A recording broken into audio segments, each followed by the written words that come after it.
Enseigne-nous à compter nos jours afin que nous appliquions notre cœur à la sagesse. Vous connaissez certainement ce verset du psaume 90. Nous vivons un temps si précieux que je vous inviterai à marcher toute cette semaine et pourquoi pas le reste de votre vie avec ce verset. Marcher avec sagesse. Très Saint Père Céleste, que ton nom soit sanctifié ce matin. Je bénis ton Saint-Nom, j'acclame, j'exalte, je loue ton Saint-Nom, Papa, de ce que tu me fais grâce encore aujourd'hui. Je t'implore, viens bénir ce peuple que tu viens connecter à cette parole aujourd'hui. Mais par-dessus tout, viens le transformer par la force du Saint-Esprit. Seigneur Jésus-Christ, c'est toi le Fils bien-aimé de Dieu. C'est toi qui as guéri les malades. C'est toi qui as délivré ce fou de Gadara. Viens délivrer ceux qui vivent encore des maux pareils aujourd'hui. Viens guérir ces malades. Viens te révéler davantage à nous, je t'implore, là où nous ne pouvons pas. Viens, Saint-Esprit, prendre la place et que ton nom soit élevé, très Saint-Père, au nom de Yeshua, le Messie, le Nazoréen. Amen, amen, amen, amen, amen, amen, amen. Shalom, shalom, shalom à tous. Aujourd'hui, je voudrais vous parler d'une chose. Il s'agit de la bénédiction, mais aussi de la malédiction. Car pendant les temps de bénédiction, souvent notre chair pèse tellement que nous causons nous-mêmes notre propre perte. Parlons d'Absalom. Mais qui est cet Absalom? Absalom, c'était le troisième fils de David. Il était tellement beau. On parle de lui comme étant cet homme qui était de grande taille. Il avait un beau teint. Il était beau de la plante des pieds jusqu'à l'occiput, donc jusqu'au sommet même de la tête. Il était sans défaut. On dit qu'il avait tellement de cheveux que ces cheveux-là pouvaient peser jusqu'à 3 kilos. Il était obligé de les couper chaque année. Mais je ne vais pas trop m'attarder, n'est-ce pas, sur la beauté de cet Absalom que vous pouvez peut-être voir en vision, mais vous comprendrez mieux le comment du pourquoi, l'introduction, n'est-ce pas, de cet enseignement que je viens partager avec vous aujourd'hui. Car à cause de cette beauté-là, le cœur d'Absalom s'est enflé. Absalom est le fils de David, mais qui a voulu être roi à la place du roi et avant le temps. Absalom est celui qui est allé voler le cœur des Israélites, comme le dit la Bible Chouraki, en proposant au peuple des services à la place du roi, en leur proposant des faveurs, afin que le peuple penche son cœur désormais, qu'il préfère désormais Absalom au lieu de David. Il a organisé tellement de coups, entre guillemets. L'un des coups d'Absalom fut également, n'est-ce pas, l'assassinat de son demi-frère Amron lorsqu'il avait abusé de sa demi-sœur Tamar. Absalom a tellement persécuté son père David, qui était l'homme selon le cœur de Dieu et qui avait accédé à la royauté par la volonté de l'Éternel, que David a dû fuir son trône un bon moment à cause des agissements, de l'empressement d'Absalom. Absalom, dans sa course folle, passe donc ainsi par une forêt. Et ses cheveux viennent s'attacher sur les branches d'un arbre appelé le pistachier. L'Éternel est venu utiliser cette beauté qui était louangée par les populations pour faire tomber Absalom. À cause de ses cheveux, de sa chevelure, il passe sous un arbre et ses cheveux viennent s'attacher sur un arbre au point qu'il se retrouve pendu pendant des heures entre ciel et terre. Mais il ne meurt pas d'un coup. La première leçon à retenir aujourd'hui, toi qui dis que tu es beau, toi qui te dis très belle, pourquoi est-ce que Dieu t'a donné cette beauté-là? Ne viens pas t'enorgueillir. Que ton cœur ne s'enfle pas parce que tu es beau ou parce que tu es belle. Par cette beauté, Dieu pourra également te faire tomber. Il a fait tomber ainsi Absalom une première fois, car c'est Joab qui est venu terminer, entre guillemets, le travail en transperçant le cœur d'Absalom avec 3 coups de javelot. Absalom était beau physiquement, mais intérieurement, on va dire, il était laid. Son esprit n'était pas pur. De beauté, il est question dans ce texte. On peut également parler de beauté lorsqu'il s'agit de richesse matérielle. Par exemple, avec le roi Josias.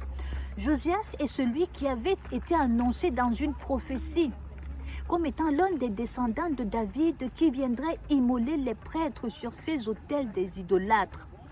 Par cet homme de Dieu dans le livre de 2 Rois 13.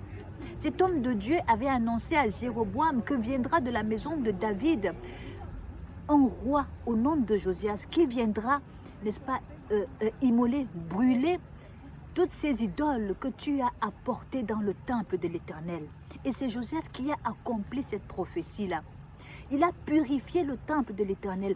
Et c'est celui qui a également organisé la plus grande fête de Pâques depuis le temps de Samuel le prophète.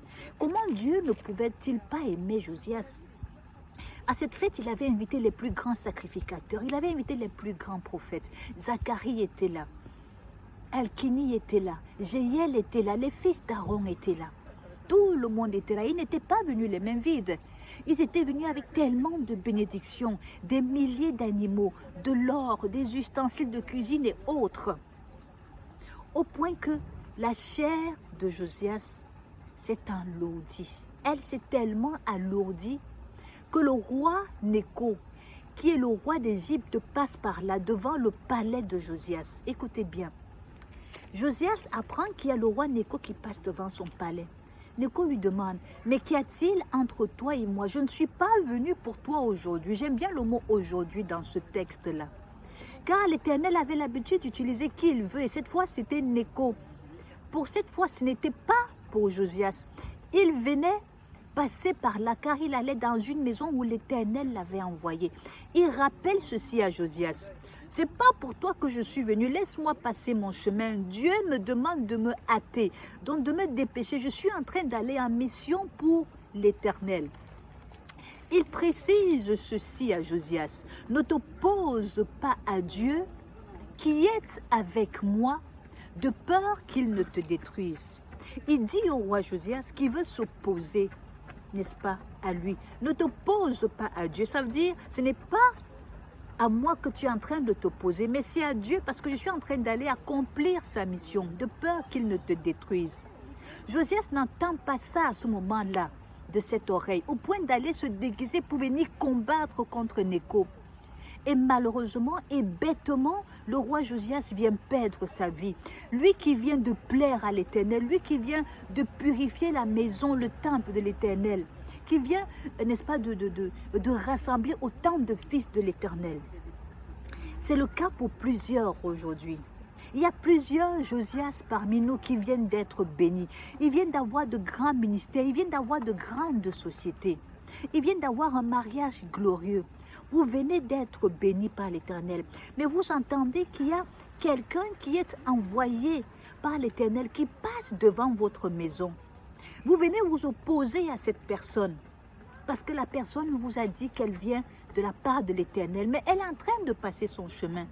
Vous n'entendez plus ça de cette oreille car vous avez perdu l'esprit de discernement à cause de la lourdeur de votre chair. Josias avait perdu l'esprit de discernement à ce moment-là car sa chair pesait. Il venait de sortir de table. La Bible nous demande d'éviter les excès de table, les excès de manger. Elle nous demande d'éviter l'orgueil. Il venait d'être tellement béni par tous ces sacrificateurs. Il venait d'avoir une nouvelle richesse, qu'il a oublié la voix de l'Éternel. Un instant, son esprit, n'est-ce pas, a perdu le contrôle au profit de sa chair, qu'il a perdu jusqu'à la vie. Absalom aussi a perdu la vie parce qu'il avait été tellement louangé, acclamé, applaudi. Oh, qu'est-ce que tu es beau. Il n'a entendu que ça. Qu'est-ce que tu es belle. Qu'est-ce que tu es Miss. Mais qu'est-ce que tu fais de ta beauté? Qu'est-ce que tu fais des richesses que l'Éternel te donne? Ce n'est pas parce qu'il t'a béni ainsi que tu dois oublier sa voix. Demande-lui dans le secret, maintenant que tu m'as béni, que veux-tu que je fasse? Apprends-moi à marcher avec sagesse. C'est le message que je voudrais vous apporter aujourd'hui. Pendant les temps de bénédiction, veille sur tes richesses. Pendant les temps de bénédiction, veille sur ta beauté. Qu'elle ne soit pas que physique, mais qu'elle soit également intérieure. Voilà Vasti, qui avait perdu la royauté. Elle a perdu sa place de reine. Elle était certes belle. mais elle a perdu sa royauté à cause des excès de manger, à cause des richesses qui étaient tout autour. Qu'une autre beauté est entrée au palais, car elle n'avait pas que la beauté physique, la reine Esther, elle avait également la beauté intérieure. À cause de ta beauté, tu peux perdre tout jusqu'à ta vie. Demande toujours la sagesse à l'Éternel. Voilà les deux exemples sur lesquels je voulais revenir aujourd'hui. Vous édifier et vous demander toujours d'être en présence de l'Éternel, lui seul béni. Soyez abondamment fortifiés tout au long de cette semaine. Au nom de Yeshua, le Messie, le Nazoréen. Shalom, shalom.